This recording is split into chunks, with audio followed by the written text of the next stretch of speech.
Hey everyone, welcome back. Hey, we're out here in the shop today getting everything, all Jay's parts together for his big block. He texted me. He's going to be here about 1 o'clock this afternoon to pick it up. So I'm going through and just getting all of his parts together. I got his flywheel. That's a balanced flywheel that goes with this motor. And I also want to loosen up the valve cover, and that way I can show him the 3 rockers back here on number 6 cylinder and number 8 cylinder. But I'm going to suggest to him that if he ain't going to get the rockers right away, to go ahead and just loosen up all the rockers and take the pressure off of the springs. That way it closes the valves. I got rags in the exhaust so no moisture can get in, but it's better to have the valves closed up if it's going to be a little bit before he gets rockers for it. But yeah, guys, that's what we're doing. We're out here getting the rest of the stuff together. And we did get the head bolts ordered for Tony's aluminum heads here. And the rest of the parts that we're going to need for that also. I got his intake... since we had to trade intakes, this is an old Holly intake here, but he wanted to try and use this intake because it's got these bosses that are already drilled and tapped for, it's got a broken bolt right there, but for fuel injection, or you could even put nitrous on it, but the ports didn't line up perfect like on that other intake, which I just had to take this hose off for him. It goes to his brake booster. So we're going to walk that over here, stick it in his parts. But yeah, like I was telling you guys before, this takes 16 bolt intake, because it has the center bolt up here on top of the intake runners. So the ports actually didn't line up very good with his intake, so we ended up using that one, and he said he'd just trade it out. So, but yeah, guys, damn, it looks like it's got a 4500 Dominator flange on it. Usually 4100s, they're cut out, you know, a little bit. Let's check this other one out here. See if it's straight across or if it's got a... Yeah, you see where this has got a bevel to it? That might be a 4500 intake. I never even noticed that. I mean, when I got the motor from Ken, it was already all taped up, and it just had the Dominator with the spacer sitting on top of it and the nitrous plate, so that definitely looks like a 4500 flange. Jay might have got lucky and got himself a Dominator intake. I gotta go here and check on my dog. Thor!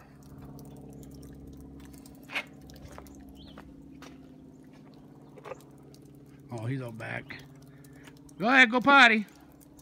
Go potty. Good boy. Go potty. Go poop. He pretty much stays in the yard. But yeah, he said he's going to be here. So he's going to bring his own cherry picker. He asked if I had one. I do have one. It's an older one. My uncle owned it. Well, my dad owned it first for a long time. Then he ended up giving it to my uncle. And then my uncle ended up passing it on. But one of the wheels, the casters broke off. So I just kind of rigged one up. And when we were unloading a motor, I forget which one it was, but it's kind of cattywampus. What are you doing? Thor, wanna say hi? Huh? Oh boy. So I told him if it's easy enough to load up your the portable one, just go ahead and do that, and your trailer is buried in. But when he gets here, I'm gonna have to back the truck up in the front yard, and tires are probably about 75% gone. I'm gonna have to get a new set of tires for the wife's truck, but hopefully we don't get stuck in that snowbank. Come on, Thor.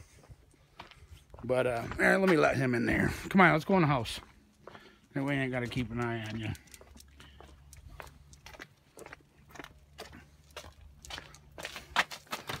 Get in there. I might as well grab that quart of oil.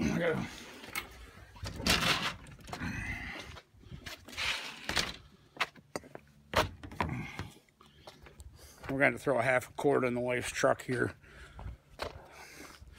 Usually they tell you that it takes 6 quarts on the LS motor. I beg to differ. It takes 6.5 with the filter. So I was a half a quart low. But anyways, guys, that's what we're doing. We're out here in the shop getting everything, all his parts put together. That way when he shows up, we can get everything situated and loaded up, and he can get that engine to his house. So yeah, he's pretty happy. But we're supposed to be getting a big snowstorm, and I'm going to hammer down on this. It's supposed to get nice for a couple days here. It'll be pretty easy to heat up in here with that little torpedo heater. So I'm going to be knocking that out as soon as them head bolts come. Getting everything done. And then after this motor's done, guys, we're going to get it back to Tony. And then we're going to hit it hard on here. As you guys know, might have seen in some of the videos before, I ended up buying a 12-gallon RCI fuel cell, brand new off a guy on Marketplace. And I don't know if I'm going to use the aluminum one out of the El Camino and put into here, and then put that one in the El Camino. But when Matt, the chassis guy, comes, I'm going to have him build me brackets under the truck. And then, I don't think this window will open up. Nope. But, I'm going to have him build me brackets under, and then cut a door in sheet metal, because it humps down in the back, which you guys will see in the video. I started a video, like I told you guys before, on this truck. And, you know, I got a quarter of the way, halfway done.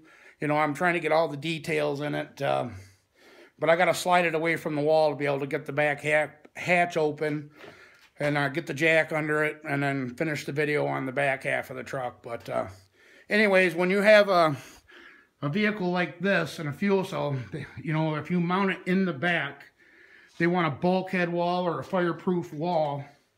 You know, so you're got something in between you and the fuel cell, and as you can see, there's nothing there. So like I said, I'm just going to have Matt build me some brackets underneath, and then just cut the door. That way you can just open up the hatch, open the door, and then fill it that way. So, oh shit, my phone's vibrating. Oh, it says, it's from Jay. It says, give me a call when you get a minute. Uh-oh. I'll finish this little clip out, and then I'll give him a call. But yeah, guys, that's all we're doing. I'm going through, and, you know, he gave me a lot of stuff. But, you know, I'm giving him, he's got, like, this old gasket kit that's got a bunch of stuff, you know, just miscellaneous kind of, I call it junk. Because, you know, it's got exhaust gaskets, and these oddball. Actually, it's got a distributor gasket. You could probably use that, but all this other gasket stuff, it's unusable, so we'll give them, I don't even know if that's the right gaskets for this style head, but we'll go ahead and give them too, since he gave them to me and I'm not going to use them. So yeah, that'd be kind of nice. I should actually take that Dominator off of that adapter and see if it does bolt onto that intake. It ain't going to matter either way. I traded them.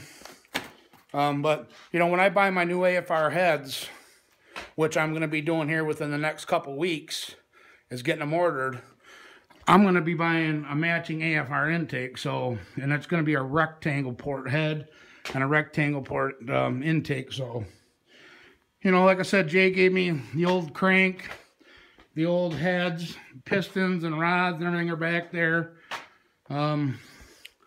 Basically, you know, and a couple camshafts, but I told him if he ever needs anything too, you know, out of that stuff back, he's more than welcome. I don't even know if I'm going to use it or not. If a buddy needs it, then cool. But anyways, guys, I'm going to pause the video here for a minute, give him a call, see what's happening. Because it's about 11, a little after 11 right now. So let me give him a call, and I'll get right back with you. All right, guys, we're back. Well, I guess Jay's grandfather's truck had a blowout, and they're waiting at Walmart up north somewhere by where he lives to get a tire fix. So he's not going to make it here on time. And then their family's having a big get-together / dinner at a restaurant somewhere around there. But he said he don't know what time he's going to be done with that. And he could stop over and give me some money, but then pick the motor up later. I told him, don't worry about it, man. Just do the family thing. The motor ain't going nowhere. It ain't hurting nothing. It'll be fine.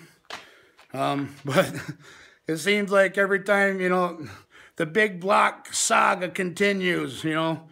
Something happened, you know, like I said, I don't know if this motor is omened or cursed or what, but, you know, he was supposed to come pick it up today and, you know, get it to his house, and then all of a sudden he's having trouble. Sorry about that, buddy. Hopefully everything turns out good and you still make it to your family dinner deal on time. And, yeah, that motor, it ain't hurting nothing where it's at. I told him, he says, well, I could stop over afterwards, you know, and give you some money. But I told him, I said, you know, on Sunday, the wife, you know, she's got Sunday, on the Sundays that she has off, we usually go out and do our shopping and, you know, antique stores and just spend some time together, you know what I mean? We don't, with her hours and stuff, being a manager, you know, her shifts are all over the place, so Sundays I dedicate that to him. So I told him, I said, you do your family, I'm going to go ahead and do my family now. And we're going to go do our thing, and we'll set it up for a different time. Don't worry about stopping over after you're done and trying to drop off any money. We're good. But just get the family taken care of. But anyways, guys, I couldn't believe that. I got to grab a funnel here, and I actually went in and talked to him. But get off there. Went in there and talked, make sure it's clean. Talked to him on the phone, and then pop the hood, and you're ready to put that oil in the Tahoe for the wife. Yeah, just it's like, man, he says, time I get home, and hold on a second, guys, getting the shade so you can see here.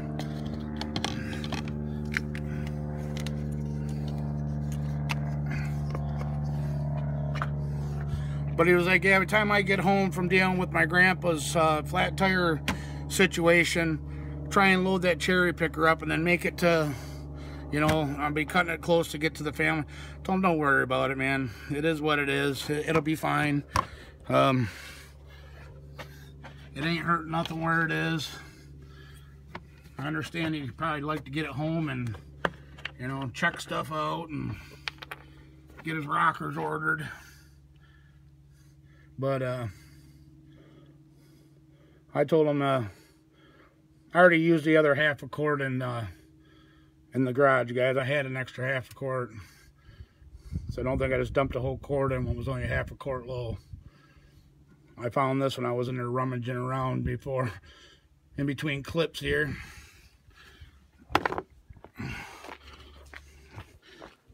But I do got to take that other one in, which is right here. This is what I use when I, you know, assemble the motors and stuff for like the hydraulic roller cams and stuff. I just pour oil on it instead of assembly lube, like I told you guys in the last video. But I'm gonna try and set you guys down here for a second. See if I can get something to work here.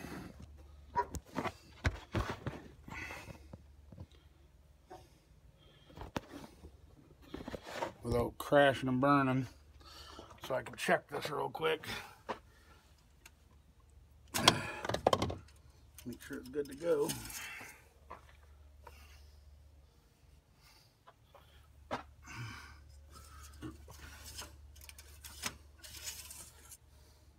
Perfect. She's full. Awesome. I'll check and rig, shove that down there, put the cap back on. Get my funnel out of here.